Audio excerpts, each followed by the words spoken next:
Vamos começar atendendo. A Aline Maia, de Belo Horizonte, nos escreve: Padre Fábio, boa noite. Tenho 27 anos, sou casada há 5 anos e tenho um filho que hoje está com 9 meses e que se chama Pedro.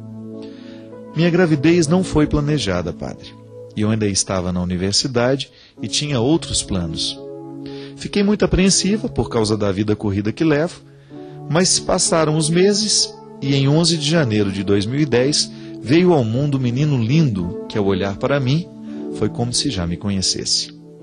Mas naquele mesmo dia, algumas poucas horas depois do nascimento do Pedro, todos os meus planos e tudo aquilo que eu acreditava e esperava desapareceram. Uma pediatra adentrou o quarto na maternidade e me disse que meu filho era portador da síndrome de Down.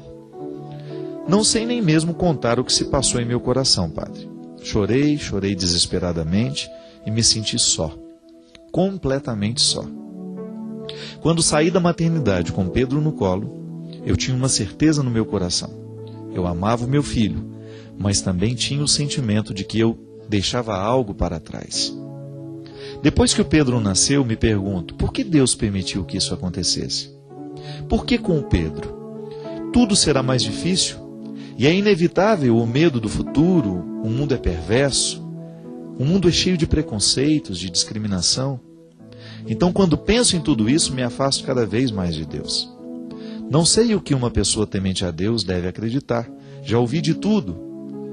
Que só os especiais são pais de crianças especiais, de que fui escolhida por Deus. Mas se eu pudesse perguntar a essas pessoas se elas desejam ser especiais desta maneira ou serem escolhidas por Deus para terem um filho especial, tenho certeza, padre, que todas elas hesitariam em dizer sim. Na verdade, é que nada é mais importante ou me dá mais alegria do que Pedro. Eu me sinto realizada, mãe de verdade, mas o meu relacionamento, fé em Deus, cada dia me parece algo mais distante. Abraço e muito obrigado por me ouvir. Obrigado, Aline, obrigado pela sua confiança em nos repartir um sentimento tão difícil, né? Tão duro. Primeiro, parabéns pela sua coragem. Eu admiro muito as pessoas que são capazes de admitirem esses sentimentos que, aos olhos de muitos, podem parecer vergonhosos. Eu ainda continuo acreditando que é muito melhor a gente ser honesto e admitir a fraqueza que ficar aí bancando o forte, alimentando fantasmas interiores. E toda vez que a gente põe esse fantasma para fora, de alguma maneira a gente o põe para correr. Ao partilhar isso aqui, você pode ter certeza, Aline, que o seu coração já fica mais leve. Admitir isso. E você tem razão. Há um processo humano que ninguém pode negar. Uma mãe, quando se prepara para a maternidade, ela não se prepara para ter um filho com deficiências. Por mais que depois a gente revista isso de significado, o primeiro preparo que uma mãe faz é para ter um filho e só. E ao ter esse filho com dificuldades, você começa a viver um processo de luto natural.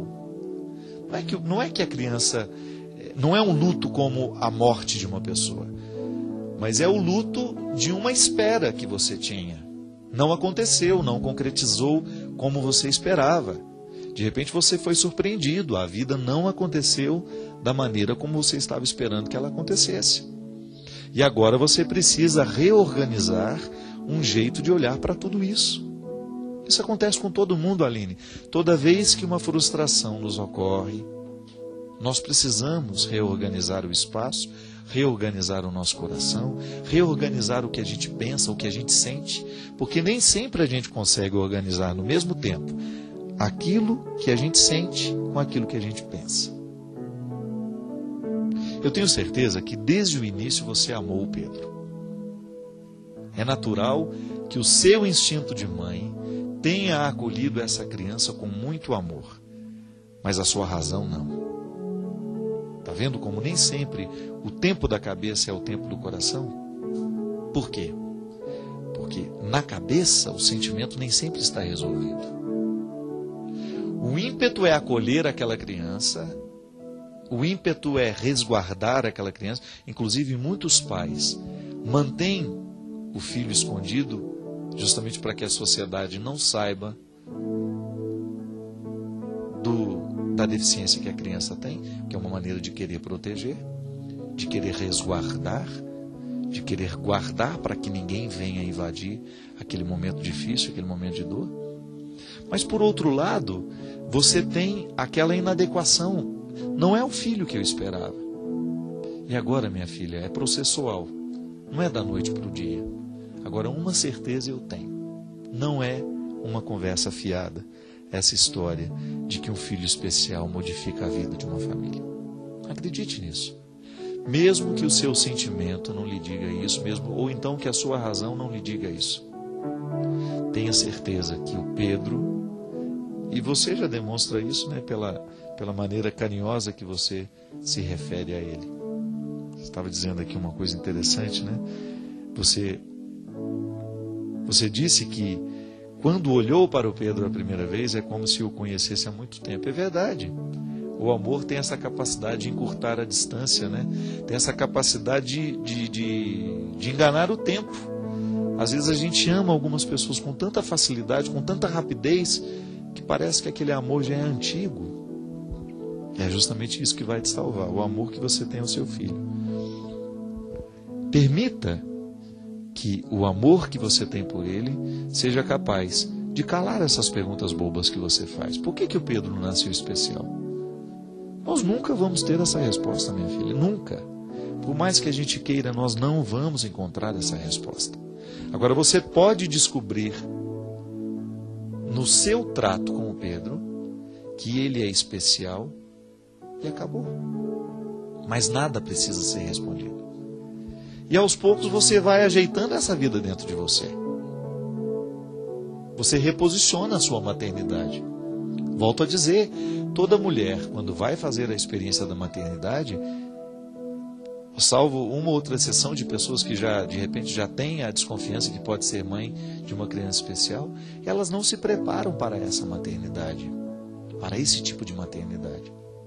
E que sem dúvida é muito exigente, porque você acaba tendo que lidar com esta precariedade que você descobre em você. Porque ao reconhecer que o filho tem uma deficiência, você reconhece as suas deficiências. E o mais duro talvez seja isso. A deficiência do filho mostra a deficiência do nosso coração. Já parou para pensar nisso, Aline? Que a síndrome de Down do Pedro acaba apontando em você uma fragilidade na sua capacidade de amar, na sua capacidade de acolher essa criança. Não é assim? Ao não saber lidar com a fragilidade do filho, eu acabo tendo essa deficiência dentro de mim. Porque o Pedro está reconciliado com ele mesmo. Ele nasceu especial. Agora é interessante porque é muito natural que na vida a gente queira proteger os nossos filhos de todos os sofrimentos do mundo, né? Eu acho que se eu fosse pai, eu seria um pai terrível. Porque eu tenho uma característica muito acentuada em mim. Eu protejo muito os que eu amo. E muitas vezes, na tentativa de proteger, você acaba privando o outro do seu crescimento. Agora, o que você precisa fazer, minha filha, é retirar de dentro de você este medo, é trabalhar esta ansiedade dentro de você e criar um espaço amoroso para o seu filho, que é isso que ele precisa. Fazer com que o seu amor por ele, o amor do seu esposo, dos irmãos, da família, possa ser maior que qualquer outro preconceito que possa existir no mundo. O mundo é preconceituoso? É. Mas toda vez que nós criamos um espaço amoroso para os nossos filhos, de alguma maneira nós neutralizamos o poder deste preconceito, porque a gente não vai permitir que ele entre dentro da nossa casa e a gente vai criar o nosso filho para que ele crie imunidade contra todos estes preconceitos. E na verdade a criança especial nem sofre tanto. Sofre muito mais nós que estamos do lado, porque já temos os nossos preconceitos. A criança não. A criança não. Nós temos uma pessoa muito ligada a nós, que é especial, que é a Analice. Irmã da Léo, lá da Talentos. Se você conhecer a Analice, você vai ver o que é uma pessoa de bem com a vida. Ela é especial, tem síndrome de Down também, mas é uma menina que trabalha. É uma menina que se produz o tempo todo. Ela se acha bonita e ela faz questão de dizer que é bonita. Por quê? Foi bem educada. Recebeu da família a dose correta de amor, que gerou nela uma confiança, que a coloca diante do mundo assim: eu sei quem eu sou, eu sei do meu valor, e o seu preconceito não é nada perto do que eu sei sobre mim mesmo, sobre mim mesmo. O preconceito do outro só tem poder sobre nós quando nós não estamos seguros de nós mesmos. Aquele que está seguro de si mesmo tem muito mais facilidade de lidar com preconceito e até mesmo de paralisar, de neutralizar o poder desse preconceito na sua